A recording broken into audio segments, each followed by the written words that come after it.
इन मोदी भक्तों से यही उम्मीद थी। कुछ समय पहले बांग्लादेश में स्टूडेंट्स लोगों का प्रोटेस्ट शुरू हुआ था, जो आप लोगों को भी मालूम है कि क्यों शुरू हुआ था, जो आगे चलकर इतना एक्सट्रीम लेवल पर चला गया था कि वहाँ के लगभग हजारों स्टूडेंट्स ने अपनी जान गंवा दी। वहाँ की dictator prime minister Sheikh Hasina की वजह से हजारों स्टूडेंट्स की जान चली गई। धुआंधार फायरिंग हो रही थी, लोगों को मार दिया जा रहा था। कुल मिलाकर ये स्टूडेंट्स और वहाँ के प्राइम मिनिस्टर शेख हसीना के बीच में लड़ाई थी। प्रोटेस्टर जो हैं अपनी बात मनवाना चाहते थे, लेकिन शेख हसीना मानने के लिए रेडी नहीं थी। अगर उनकी मांग पूरी कर भी दी जाती है तो वो लोग इतना जल्दी प्रोटेस्ट से हटने वाले नहीं थे, क्योंकि हजारों लोगों की जान चली गई थी। उन स्टूडेंट्स के पेरेंट्स की भरपाई कैसे होगी जिन्होंने अपनी जान गंवा दी है? वो लोग इतना जल्दी प्रोटेस्ट से हटने वाले नहीं थे। लेकिन हमारे इंडिया के कुछ मोदी भक्त हैं जिन्होंने इसमें भी हिंदू मुस्लिम कर दिया, इसमें भी हिंदू मुस्लिम का एंगल डाल दिया। उन लोगों का कहना है कि जो लोग प्रोटेस्ट कर रहे हैं वो हिंदुओं के अगेंस्ट हैं और शेख हसीना हिंदुओं के साथ हैं। इन लोगों का ये भी कहना है कि वहाँ के हिंदुओं के साथ अत्याचार हो रहा है, वहाँ पर मंदिरों को तोड़ दी जा रही है, हिंदुओं के घरों को तोड़ दिया जा रहा है। शेख हसीना के देश छोड़ते ही पूरे बांग्लादेश में हिंदुओं पर हमले की बाढ़ आ गई।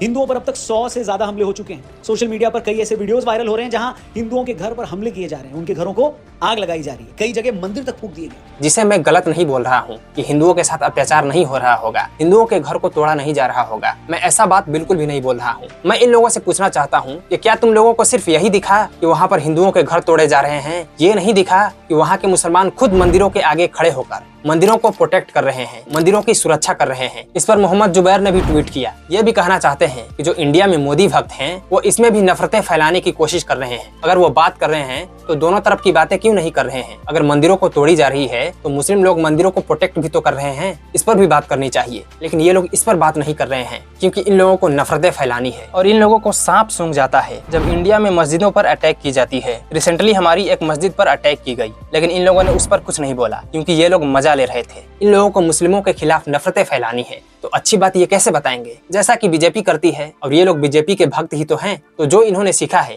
वो कर रहे हैं। बीजेपी इलेक्शन को जीतने के लिए नफरतें फैलाती है और ये लोग व्यूज के लिए नफरतें फैला रहे हैं, क्योंकि मेजोरिटी में यहाँ पर हिंदू ही हैं। अगर मेजोरिटी लोग खुश हो गए तो हम भी खुश हैं, हमारा व्यूज भी आएगा, हमारा पैसा भी आएगा। खैर, इन लोगों से ये उम्मीद भी नहीं है कि ये लोग मोहब्बत फैलाएंगे। इन लोगों ने नफरत फैलाना सीखा है तो मोहब्बत कैसे फैलाएंगे? खैर, करते रहो अपना काम। इसके बारे में आप लोग क्या सोचते हैं? कमेंट में जरूर बताइएगा।